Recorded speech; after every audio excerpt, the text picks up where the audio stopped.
Hey, what's up you guys? I'm Caitlin from Leave Me Alone Plants, and today we have a video that I have been wanting to make forever, and it's mostly because it's a video that I really wanted to have. Now there are a couple of these floating around on the internet, and all of them had pretty inconclusive results. So with this experiment, I wanted it to just be something that is ongoing on this channel that I will update regularly and give you the status on how plants will survive in pitch darkness. So if you clicked on this video, chances are you're not just trying to make your plants suffer. There's a reason why you're wondering what plants can survive in a completely dark room. For me, that reason is that I have this bathroom, and the bathroom shower area itself has absolutely no windows in it. There's no light that goes into it. The only time that there is ever light in there is when somebody's taking a shower or in the bathroom. Now, of course, being a shower area, the humidity is much higher in there during the day than other parts of my house. Being here in Arizona, humidity is something I really struggle with. So I had always liked the idea of potentially being able to keep plants in the shower area. It was just the problem of not having light in there. So this initial video will span a 1-month period of how these plants are doing. I'll do an update every week so you can kind of see how plants are progressing, and I guess we can almost run this like a plant Hunger Game of sorts to see who the remaining contender is. So if you want to see what plants we're going to be using and how they fare, keep on watching.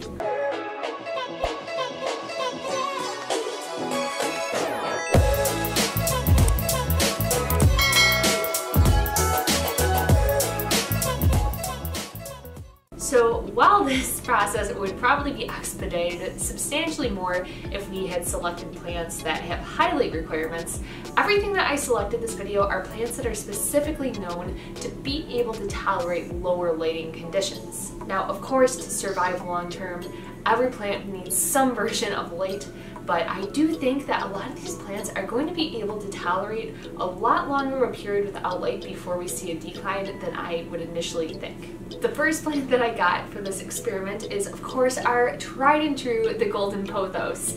Now, if you are not familiar with the golden pothos, these guys are super resilient, super easy, and are often one of the most recommended plants for beginner plant parents. I have two in this room behind the camera right now, and they hardly get any light during the day.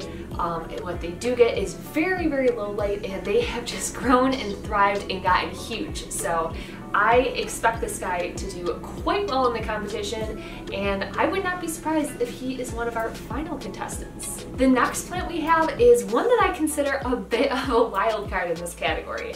I don't think they're as commonly known for being resilient in low light as other plants are, but this is our Darcinia, or our dragon tree. Now, while I've never owned one of these for a long time myself, I have had these in my shop and cared for them, and they are incredibly easy to take care of. They're not very needy, and the leaves themselves are very thick, very nice. They come in a ton of varieties, so if you like this plant, do a little research and you'll probably be able to find some cool ones. But like I said, this plant isn't one of the ones that is typically talked about for low light, so I'm really, really curious to see how this one does, because if it survives, I think it will be a really cool way for people to possibly consider other plants as really hardy, good options. The next plant we have on our list is this Calathea Freddy. So I have had this guy in my collection for a couple weeks now, and he really is just not getting the humidity he needs. He wasn't doing the greatest, so I thought to myself, if he's gonna decline anyway, why not toss him in for the challenge? You know, you can see he's starting to get some of those crispy edges, so my hope is potentially maybe during the course of this month we can kind of bring some of that new growth in to not have those crispy edges. And seeing as Calatheas do tend to be pretty low light plants, I think we might have some success with that. Now, unlike many of the Calatheas, you will notice that the Freddy does not have that purple underside. That is the one thing that makes me think that it might not go as well with this plant as it would with other options, but either way, I'm excited to see, and I hope it goes well. The next plant on my list is one that, if you watched my Plants That Stress Me Out video, this guy was on there, and he was on there as a dead plant, but we went out, we got a new one. This, of course, is a Boston Boston Fern. Now, I have never in my life successfully been able to grow one of these. Even when I had lived in New York and we had a lot more humid of weather than I do here in Arizona, I just never ever had luck with these plants. So they are plants that can tolerate lower light. They're typically found on you know, the understory and floor of rainforests, so they are used to that lower dappled light. And of course they need a ton of humidity, so I'm hoping being in that shower area can potentially be the one way that I am able to keep these plants, because I really think that they're just beautiful. They're just so high maintenance. So really excited about this one. The next plant that I have here is a beautiful section that I have taken from one of my Sansevieria snake plants. It's not this guy in the background, but he is a different variety, and boy oh boy do I think that this is a handsome snake plant. Now, of course, snake plants are typically also linked into that category of plants that are known to very well tolerate neglect and really just thrive off of that neglect. So I have honestly the highest hopes for this plant. I think he's going to go the farthest. I really hope that nothing bad happens to him, because I do just think that he's so gorgeous. The one potential problem I could consider us running into this plant is just that Sansevieria typically don't like that much water, so if too much splashing or anything else, too much water gets on this plant, I do think it could potentially cause problems. But in terms of light, I think this guy is gonna do just fine. So stay tuned and we'll update you on this one. The next plant we have, surprisingly, was also on my plants that stress me out list, and that is a Dieffenbachia. So if you are familiar with these plants, people all the time will say that they are super easy to care for. They come in all these different varieties that are really gorgeous, really nice looking plants. And coincidentally, at any time that I bring one into my house, they almost overnight instantly get this weird squishy brown spots on the leaves. So I'm not sure what causes that. I have never known, but I'm hoping that maybe, potentially, hopefully, by having it in a different area of my house that I've never tried, maybe it'll work out. Probably not, but maybe. So this one is one that I have pretty low hopes for just based on my track record, but hey, I guess we'll see what happens. And the last plants that we have going into the void are actually rehabs. So these are peacock calatheas, and typically they're super easy to care for. You really can't mess it up. You know, low light, keep a moist soil, but the problem is I made a rookie mistake and had these downstairs. I have a growing area in my garage, and it's somewhat climate controlled, but not really.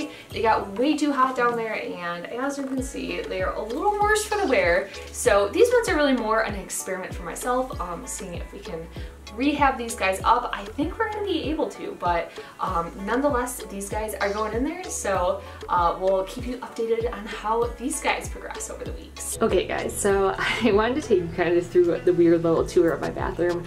Kind of has this weird setup. So as you can see in front of me, there is like the vanity outer bathroom area, and then if we come over here, you will come into I guess what we will consider the water closet of sorts.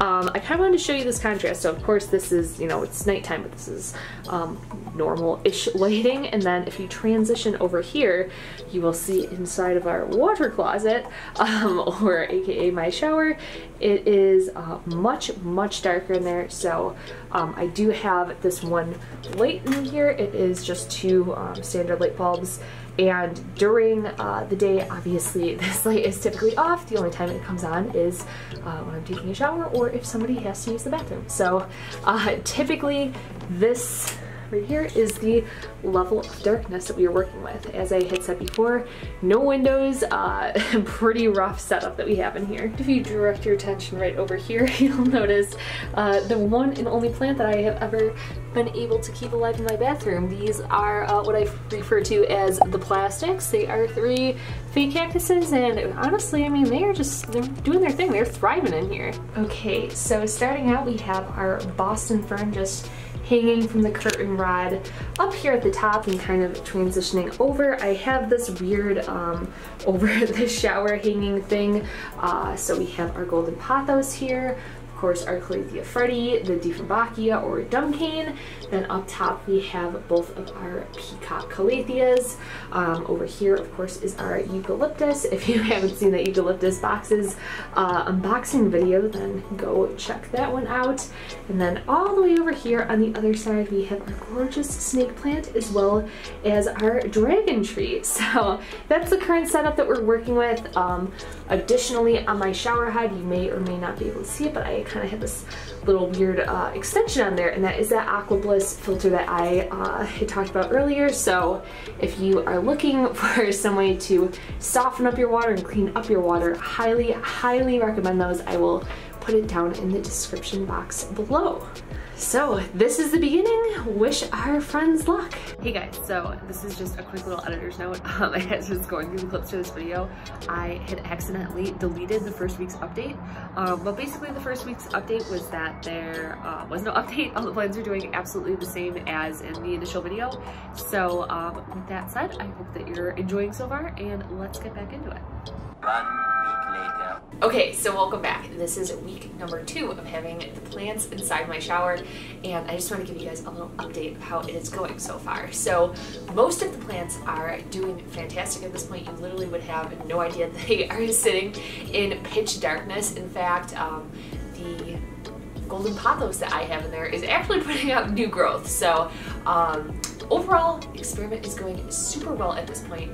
However, we have had a few hiccups along the way. The first plant here that doesn't seem to quite be doing as well as it was when I first brought it in was, of course, this Boston Fern. You may be able to see that it does have some browning, as well as it has dropped some of its leaves. Now, of course, this is super annoying because every time I am in the shower and accidentally bump into this plant, it sends its leaves flying everywhere, and I have to clean it up, and it's just kind of a nightmare. Typically, this is the problem that I always have with Boston Ferns. My suspicion here, though, isn't necessarily that this is because it's in the dark. I did accidentally go a couple days without watering this the one time, and I think it had just gotten too dry, and I think that was the problem, but really not sure at this point. So since then, I have really been going in with the water, really just making sure that this guy is staying moist and staying hydrated. So hopefully he will not deteriorate any further from here, but we'll see how he comes out at the end of the month. And then we have this monstrosity. If you remember, we had a dragon tree in there, and well, this is what's left of it. Unfortunately, Mr. Dragon Tree was the first plant to be eliminated in this darkroom challenge. Now, this plant had kind of been a wild card selection. I don't think that they're typically known for being plants that do well in low light, but I had seen it on a list, and they had promised me that this plant would survive.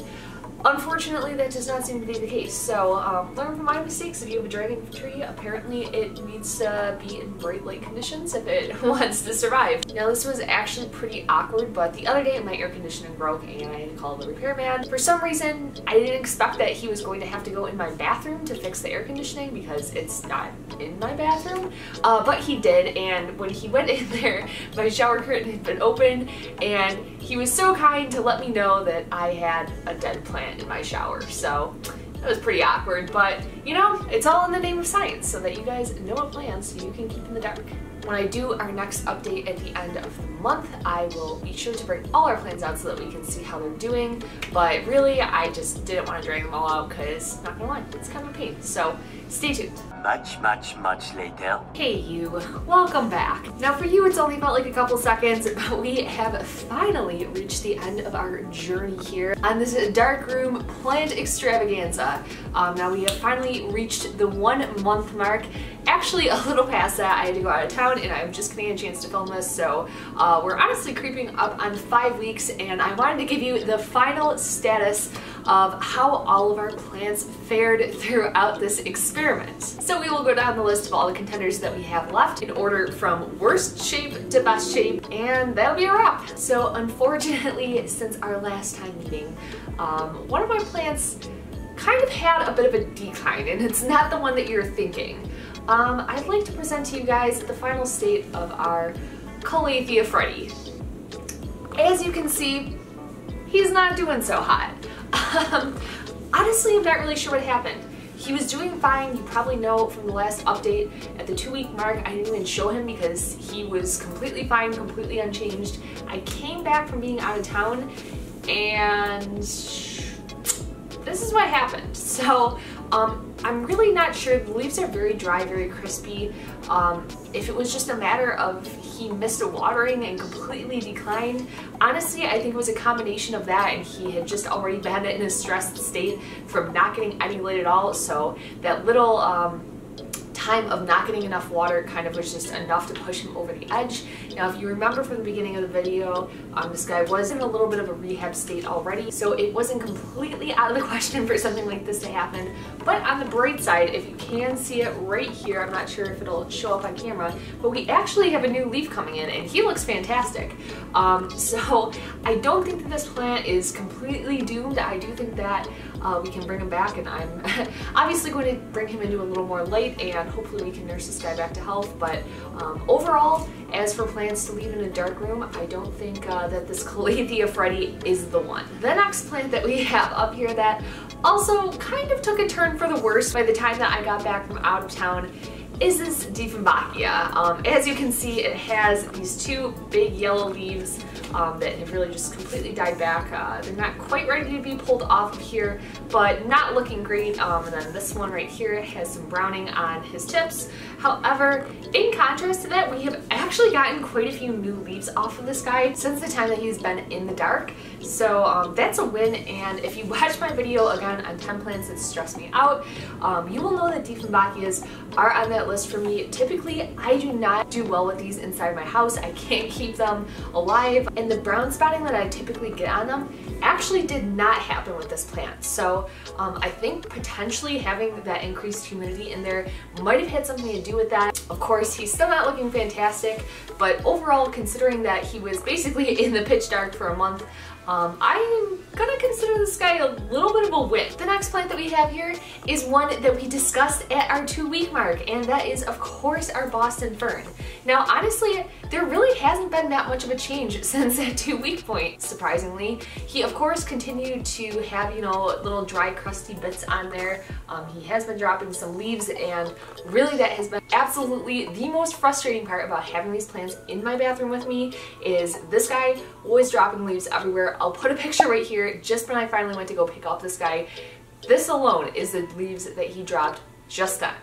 It's a lot. However, with that said, typically Boston Ferns do not even last a month in my house. So the fact that this guy lasted this long, again, is kind of this weird win for me. I think if he was in the humidity that is in my bathroom and also had light given to him, honestly, this plant might have done just fine. So as you would probably expect if you have a house with higher humidity, or if you just have a bathroom with windows in it, then this guy might be a good option. The next plants we have up here are our Peacock Calathea. Now, really surprisingly to me, these guys actually put out a ton of new growth when they've been in the bathroom. You will still see that they have those little browning on there, but if you remember from the beginning of this video, these guys were actually rehabs and they had all that browning on there to begin with. So I don't see any of that browning on the new leaves, and really I'm super, super happy with the outcome of these. Funny enough, the plant that's doing even better is the plant that was farther away from the light. So in a weird way, I think almost not getting any exposure to light really helped these guys out, and it kind of makes sense because if you think about placement of plants, when you place a plant in a brighter light, that's automatically going to change that microclimate and bring the humidity down there. You're going to need to provide it with more humidity. So potentially, I think maybe just being in that dark room, kind of in combination with naturally having a higher humidity in the bathroom, kind of put them in a spot where they actually did really well. So overall, I would consider these guys a win. I would definitely say if you're looking for a plant to put in a dark room, then opt for these guys. Why not? The next plant that we have up in our second place spot for the plants that do the best in complete darkness is going to be the snake plant. Now this Sansevieria snake plant literally had absolutely no change to the leaves in terms of damage or anything like that. planted really well, and it was actually stuck in the very darkest, blackest corner of my shower. So the fact that it is doing well is absolutely fantastic. Now, this wasn't a huge surprise to me. This was the plant that I expected would do the absolute best in there. The only reason that I did not give this plant a #1 spot is, and it's gonna be really hard to pick up on camera, but this plant is literally like leaning this way, which is the way that the light was going. So that to me says that this plant, even though it did okay with not having that much light, it was really craving it. It was really just trying to reach and capture that light. So I would be curious to see how this guy did long term in there, if, you know, he kind of just hit a wall where it was just all too much for him and there wasn't enough light. But for the 1 month period that we have in here, really he did fantastic. And again, I would highly recommend that if you are looking for a plant for a very dark spot, that this one is probably going to be a good option for you. And drum roll please, you probably know by process of elimination now, but our plant that came in at the #1 spot for doing the absolute best in complete darkness comes out to be our golden pothos. Now, I know you're going to have people out there who are like, boo, this plant's so boring. I get it, but I can't get past the fact of how well this plant did. The reason that I did opt to put this plant just one step above our snake plant over here is for the fact that this plant continues to put out new growth the entire time that it has been in that bathroom.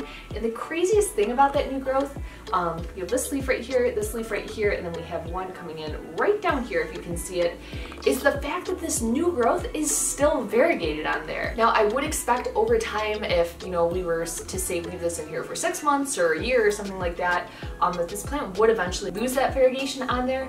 But the fact that it made it through an entire month with no light, it continued to put out leaves and continued to put out variegation, is absolutely nuts to me. So #1 choice, if you are looking for a plant to survive in a dark area, then I think that this golden pothos is the one for you. Now, with all of that said, how was the experience of having plants in a bathroom? Well, for me personally, as you saw from the beginning of this video, my bathroom is incredibly small, and especially with the volume of plants that I had in there, it was not a fun experience. Between the leaves, between the dirt, between just kind of being cramped and not being able to use my shelves in my shower, it just wasn't for me. Sadly, I think that as much fun as this video has been to make, I think that we will retire these plants out of the bathroom and find them some new homes in my house with a little more light where they will be better suited. However, if you do have a bathroom that is bigger than mine, you have better space for it, I would say, you know, why not try it? Opt for some of these plants that did better in our tests, and let me know in the comments down below how they work for you if you do that, or if you have plants that you have personally had success with in dark spaces, because honestly, I'm kind of curious just in terms of what I can get to survive in other dark areas of my home. I'm almost a little sad to end this video. I feel like we've been on quite the journey together, but this concludes our scientific experiment on which plants will and will not survive in complete darkness. If you like this video, please don't forget to give it a like and hit that subscribe button for more content like this in the future. Drop me a comment down below if you enjoyed this video and we can do more things like this in the future, or if you hated this video, then, you know, I guess let me know too and we'll never do this again.